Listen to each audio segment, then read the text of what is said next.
Fala pessoal, tudo bem? Começando aqui então o nosso Conexão Físio Podcast, o primeiro episódio de muitos que ainda virão.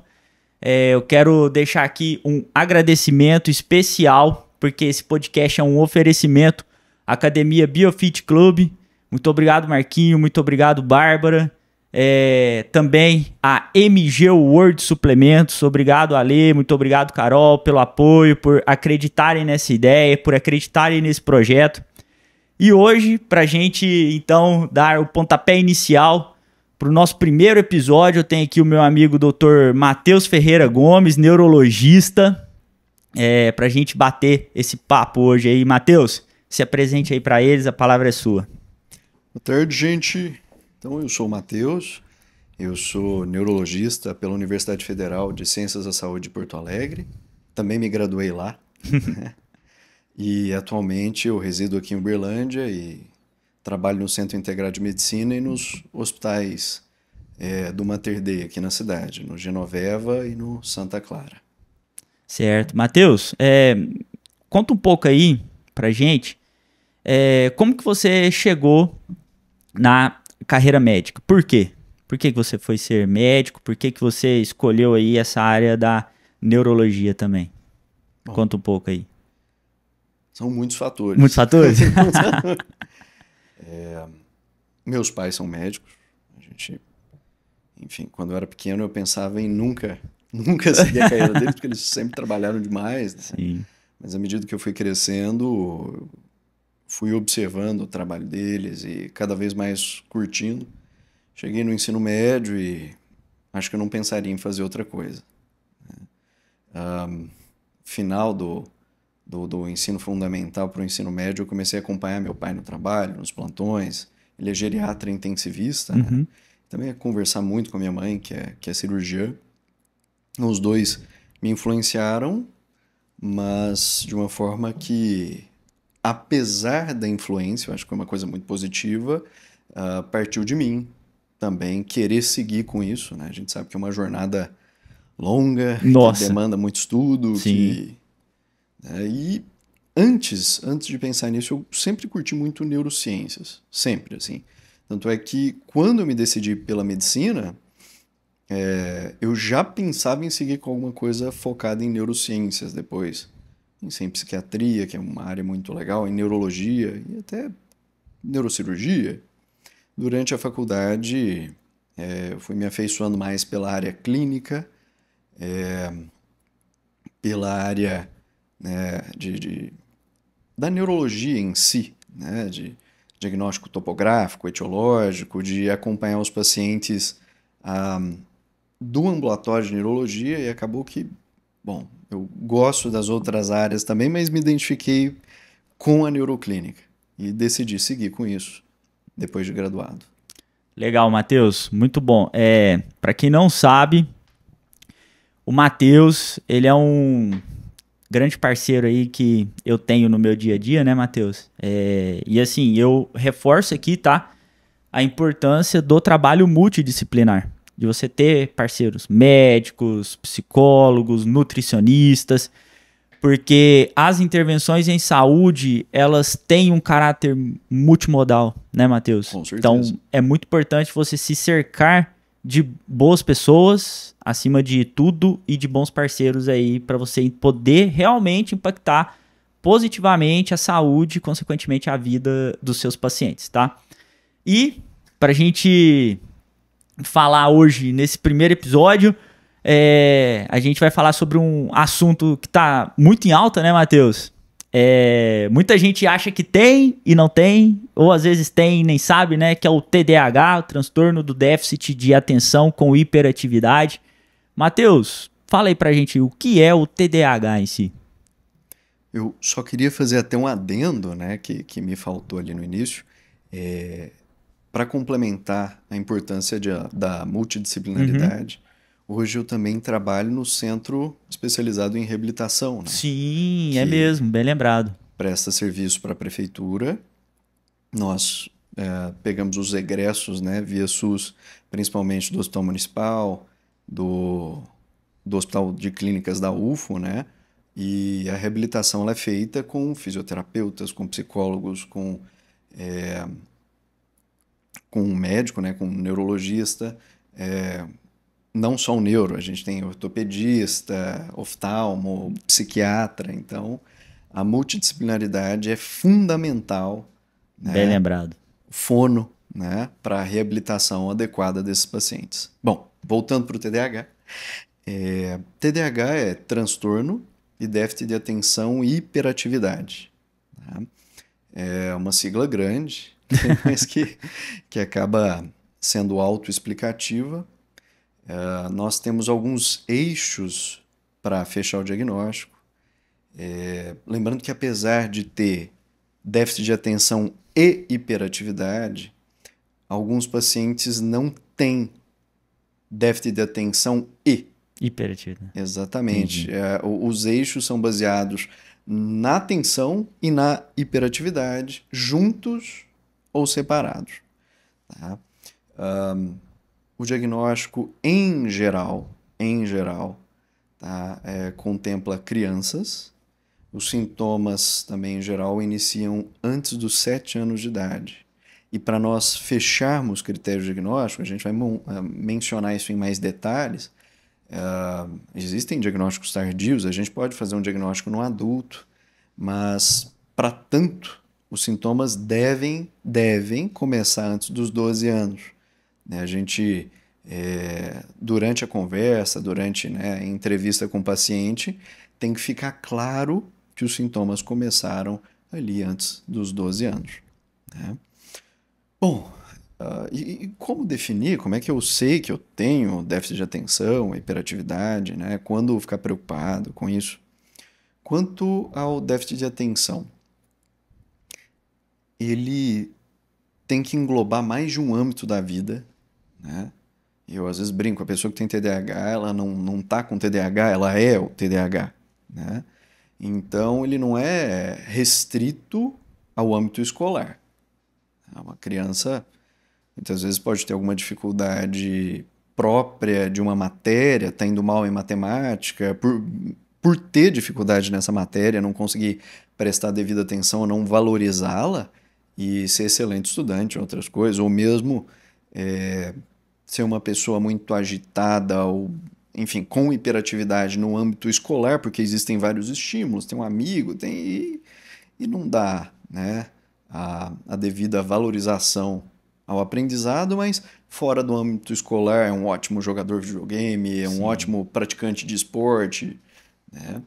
Então, para a gente pensar em TDAH, não é só na escola. Às vezes isso vai ficar mais evidente na escola, porque a escola exige atenção, exige que nós fiquemos mais quietos, né? Sentados, escrevendo, lendo, mas tem que contemplar a vida fora da escola. Como assim? Justo, é a pessoa que começa a fazer um esporte e desiste, não consegue trabalhar bem em grupo, não tem disciplina, chega atrasado, ou em casa, aquele quarto desorganizado, não consegue concluir tarefa. Pensando na hiperatividade, a pessoa que nunca sentada, está sempre inquieta, começa a ver um filme, levanta, vai na cozinha, bebe água, deixa a água lá, volta, não conclui a tarefa, não consegue, além da própria atenção. Aí pensando no lado da hiperatividade e impulsividade, né? Concluir, ficar quieto, que é o menino que está sempre agitado, né? Tem algumas diferenças estatísticas, algumas diferenças epidemiológicas. Acho que talvez por ser subdiagnosticado, a gente tem séries de casos que apontam uma prevalência menor do que 1% da população e alguns que apontam prevalência de até 6%, que é algo bastante gente com TDAH, né? Sim, com certeza. Matheus, e assim, você falou que um dos principais fatores é o início na infância, certo? E se essa criança ela não for tratada, quais seriam os impactos que isso poderia trazer para a vida dela? Como a base, né, da definição do transtorno está na falta de atenção e hiperatividade, que acaba atrapalhando, né, o indivíduo, que acaba gerando uma perda de performance, né? Isso contemplando qualquer um dos âmbitos de vida, essa criança pode, perdendo performance no colégio, né, repetir de ano, ter muita dificuldade no aprendizado. Pode ser uma pessoa com dificuldade de sociabilizar, uma pessoa com dificuldade para desenvolver uma atividade esportiva, porque não consegue se encaixar ali ou não tem disciplina para exercer atividade esportiva. Então, um indivíduo que não foi adequadamente diagnosticado e não seguiu um tratamento adequado pode ter uma perda de performance na vida acadêmica, na vida de trabalho, Sim. na vida extra-acadêmica, né? Na vida em âmbito até familiar ou de amigos, né? Então é realmente impactante. Bastante, né? Por sinal.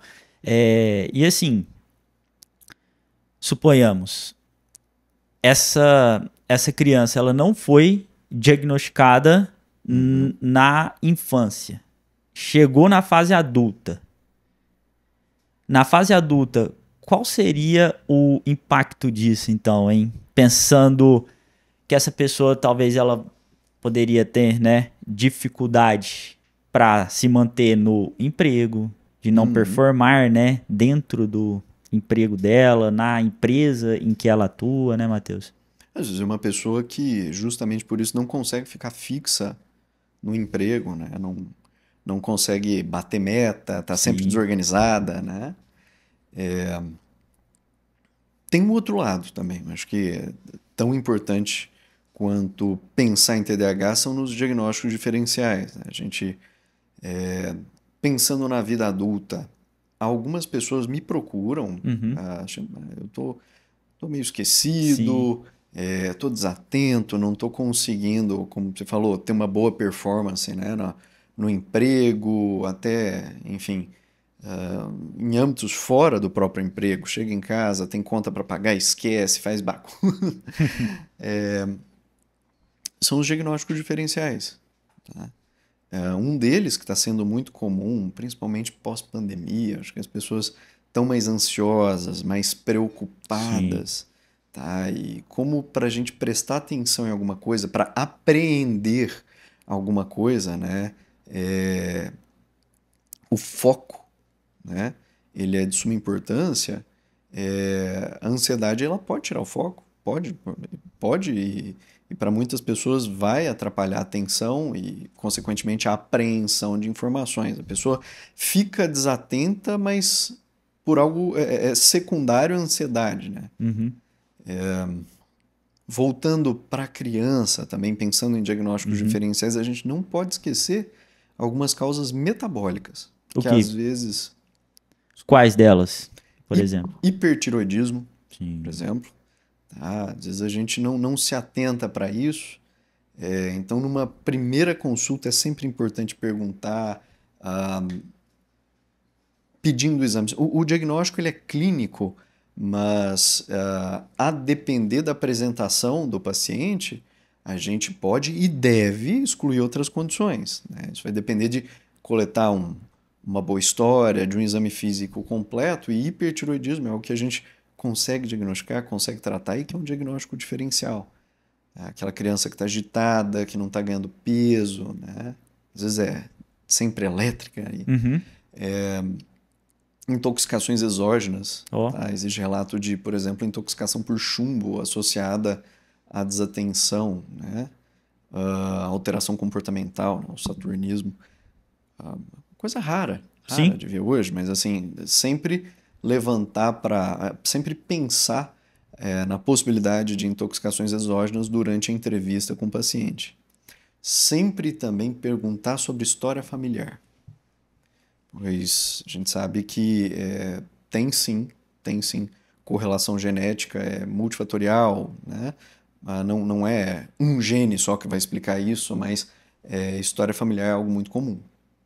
Olha só, hein? Então Uma boa anamnese Exato. é a chave, então.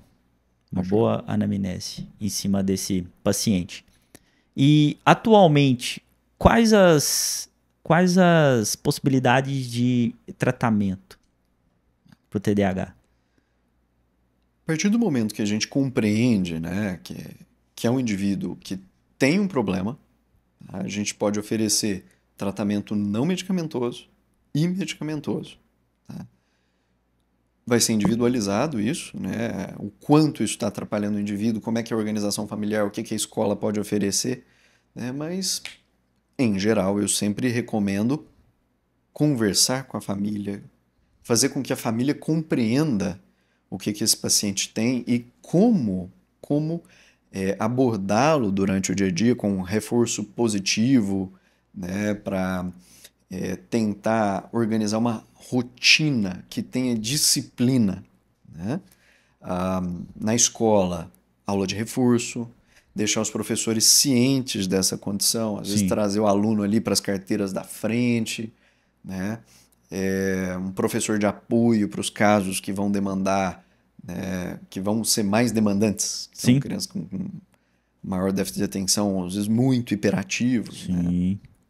E pensando na multidisciplinaridade fora do colégio, terapia cognitivo-comportamental, né? Então acompanhamento com um psicólogo é bem interessante, tá? Tem evidência que tem melhora.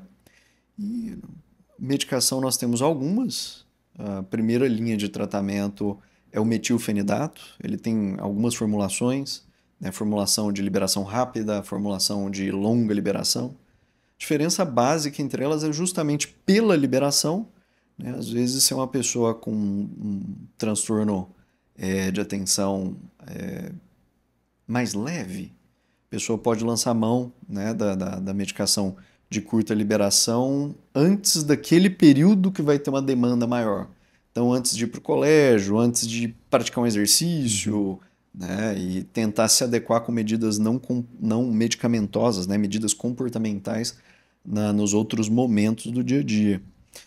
Para aquelas pessoas que, enfim, não querem tomar medicação mais de uma vez por dia, porque a metilfenidato de curta duração ele dura em torno de 4 horas, né, o efeito, a gente pode lançar mão do metilfenidato de liberação modificada, né, que aí ter um efeito maior ao longo do dia, a pessoa poderia tomar só pela manhã, por exemplo, mas vai contemplar o dia todo dela, isso. praticamente. Isso. Entendi. Legal. Tem pacientes que não se adaptam. Né? Metilfenidato pode piorar em alguns pacientes a ansiedade, pode dar cefaleia, palpitações, né?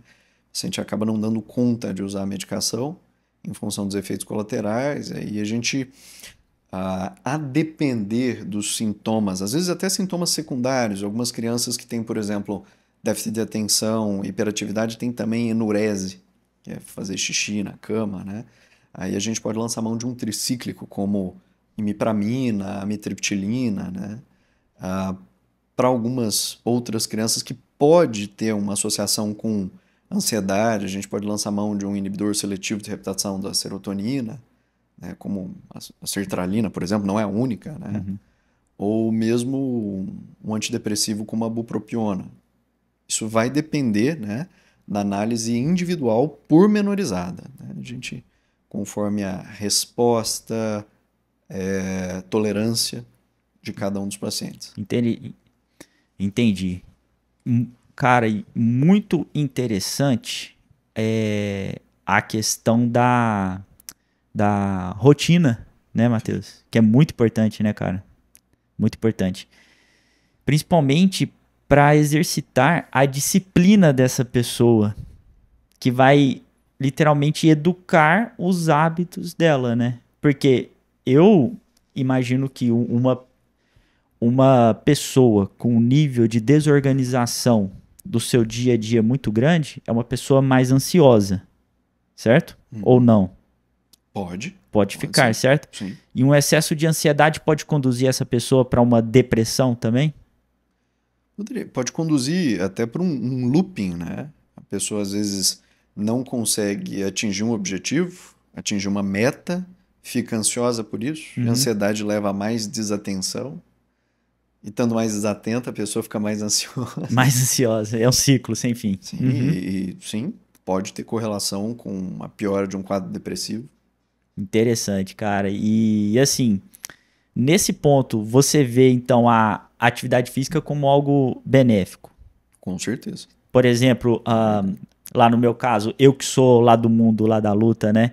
O jiu-jitsu, o judô, o muay thai, tipo assim, qualquer arte marcial que estimule um senso de disciplina, hierarquia, compromisso, porque aí ela vai ter que chegar no horário certo para o treino, tem horário para chegar, tem horário para sair, tem horário para se fazer tudo. Então isso aí, associado às outras terapêuticas, certo?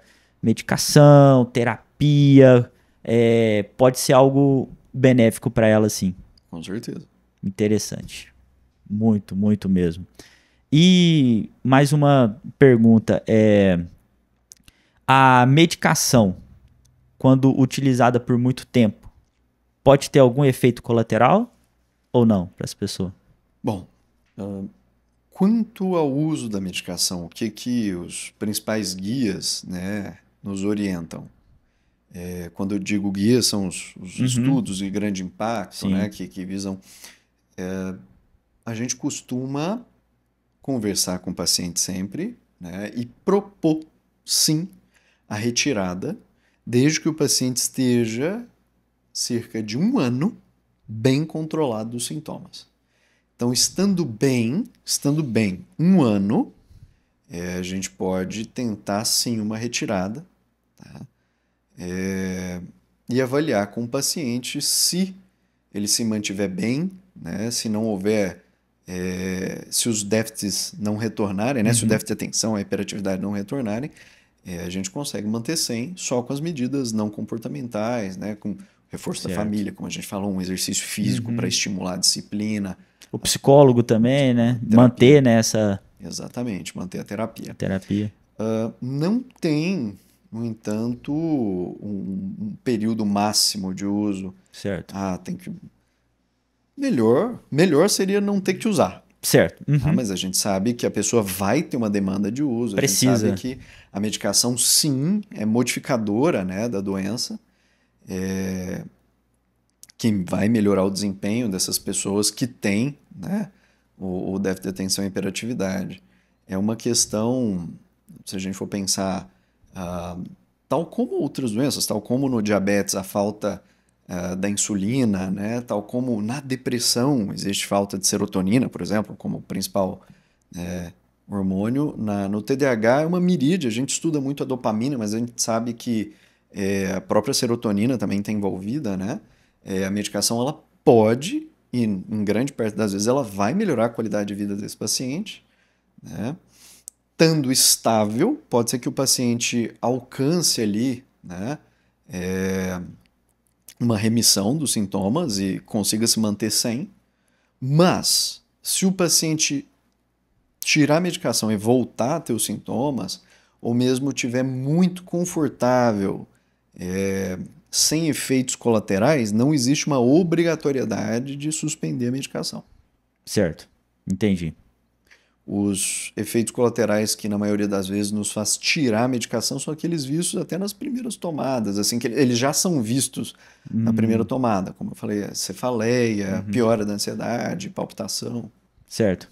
Ok, então, resumindo, tá sempre alinhado com o médico que está acompanhando ele, certo? Fazer um sempre. segmento. Sim. Né? Certo. Matheus, então assim, desses pontos mais importantes, inicialmente, os pais se atentarem para esses sinais, né? Sim. Desde a infância, para que a gente possa, para que a equipe de saúde ela possa agir no time correto também, porque isso vai ser muito importante, sim, certo? O que você acha, agora aqui pensando sobre isso, sobre o tempo de tela? Você acha que muito tempo de exposição pode ser algo maléfico, não tem relação. O que você tem para pontuar sobre isso? O mundo está evoluindo, né? E é interessante pensar que 20 anos atrás, 30 anos atrás, a gente não tinha essa exposição, a gente não tinha disseminado tela touch, essa integração, né? Isso tem muito pro, isso é muito bom. Né? Medicina evoluiu, tecnologia de informação evoluiu. Né? Por outro lado, a exposição à tela desde pequeno está nos privando de um convívio real. Social, né? Exatamente, de um convívio humano. Sim. Né? De uma prática de exercício físico, sim, do convívio com o vizinho, com o amigo da escola, até mesmo vamos trazer para o dia a dia dentro do âmbito familiar, né? Acho que pais e filhos estão deixando de se conhecer. Sim, deixando... Verdade. Os pais não estão vendo o filho crescer, né? Para a pessoa que tem déficit de atenção, exposição à tela pode ser talvez mais maléfico, né? Uma exposição desregrada, uma sem exposição um foco, sem um objetivo. Não, eu vou então ficar exposto porque eu vou estudar, eu vou assistir uma videoaula, eu vou participar de uma reunião, de uma palestra, eu vou ler algum artigo, vou ler algum livro.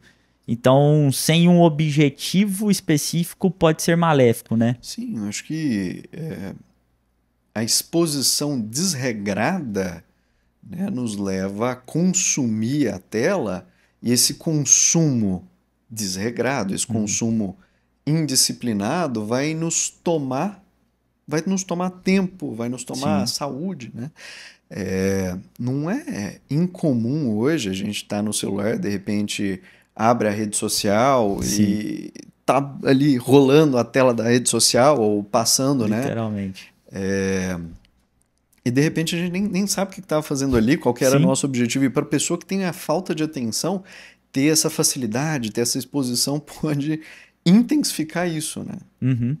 Sim, aí ela fica procrastinando. Exato. Coisas que ela realmente precisa fazer. Fica mais indisciplinada. Mais indisciplinada ainda. Perfeito, Matheus. Olha, eu acho que esse tema é um tema muito importante, traz a gente para uma reflexão ampla sobre muitos aspectos da nossa vida atual, certo? E eu creio que um dos principais aspectos que faz a gente refletir é o quanto a gente conhece a pessoa que mora junto com a gente. Porque isso é muito importante. Os pais notarem isso e poder agir no time certo, como a gente falou.